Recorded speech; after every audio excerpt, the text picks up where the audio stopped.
Welcome to Modern Alchemy episode number 6. Number 6. And this month we're talking about transmutation in turbulent times.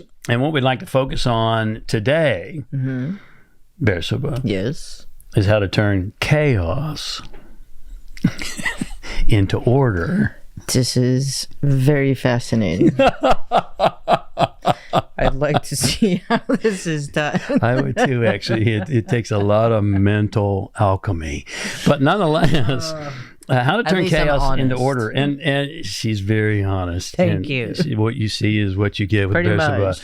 And so to do this, we're going to have to talk about God. Oh, no. Yeah. Do you know, Bersabeh, that over 80% of the world population believes in God? Now, there's a lot of varying beliefs about God. Yeah, it's pretty cool. There's a lot of varying beliefs about God, and you have your own as well. Yeah. And yet, if we're talking from physics, which we're going to talk briefly today, or we're talking from the mysteries, because physics, quantum physics is the mysticism of the 21st century, in our opinion. It really is. And so when we're talking from those perspectives, it's not the anthropomorphic God that we've been conditioned to believe. No way. What is an anthropomorphic God? What does that mean, Bersabeh? He looks like Santa Claus in the cloud. A good-looking Santa Claus in the cloud. Your anthropomorphic God is a good-looking Santa Claus? Yeah.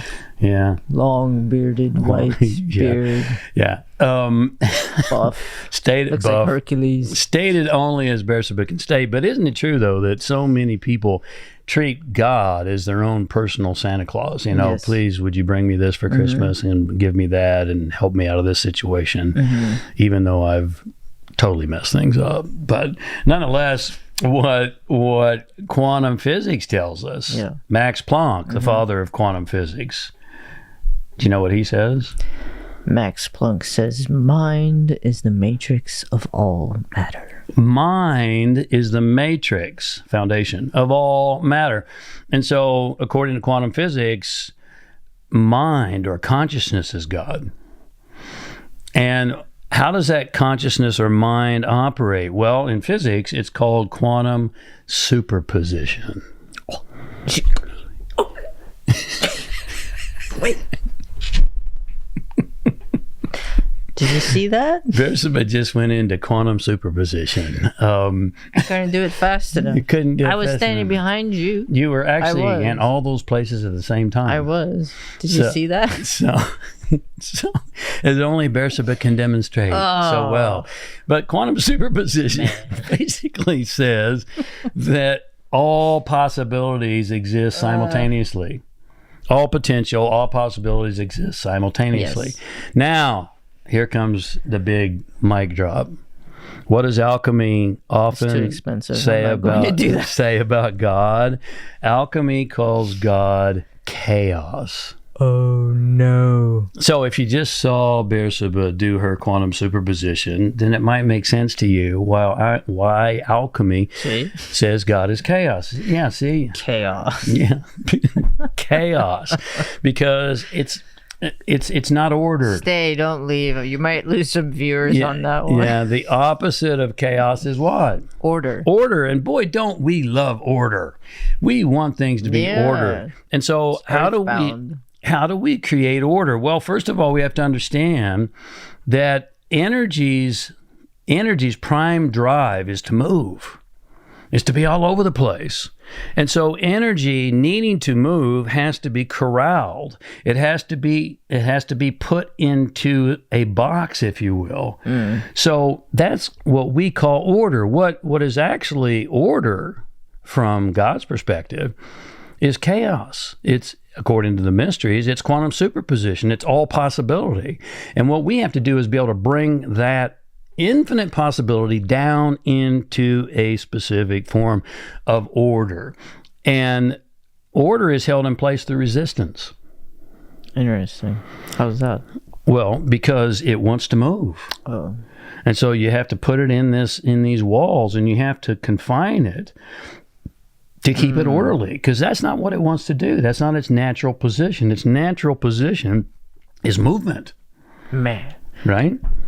Go ahead. So everything is just stacked against us from the very beginning. It's challenging. And that's why alchemy is so vitally important. And all alchemy is mental alchemy. All alchemy is mental alchemy.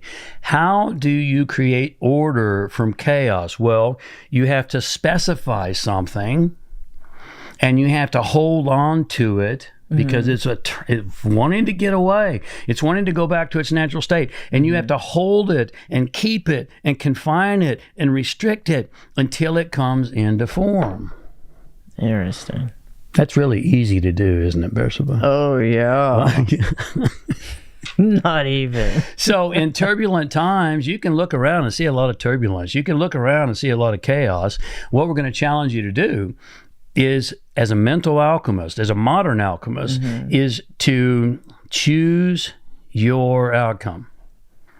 You know, we have a client who told us recently, he came through one of our 2-day events, and he wrote down several things he wanted to accomplish, and he totally forgot about them. Yeah. Remember what happened? He got all of them. 3 months later. 4 months later. 4 months later. He totally forgot about them, and he went back and revisited, and he's like, oh my God. I got all these. Intentionally stated. Oh my God. I got all these things, and I totally forgot about them by writing them down. You know what the ancients called writing things down? Spell casting. Spell casting. That's cool. Now let us help you take the mystery out of the mysteries. Yeah. What would have to happen for you to spellcast? What would have to happen for you to get really focused? What would have to happen in these turbulent times for you to see chaos as unlimited possibility and potential and bring it into order?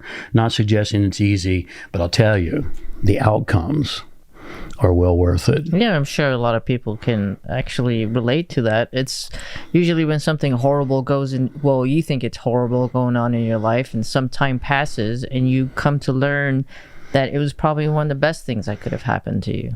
Yeah. Or something wonderful happens and you come to learn over time. It was the worst thing that could have happened. It was like, oh no. So what we're suggesting to you, not that it's easy, it's not supposed to be easy. It's not easy. Is that take these turbulent times and make them the best times. Yeah. Become a modern alchemist. I want to thank you for a couple of moments of your day. Thanks for tuning in. God bless you. Lots of love to you. See you next week. See you next Monday. Bye. Bye-bye.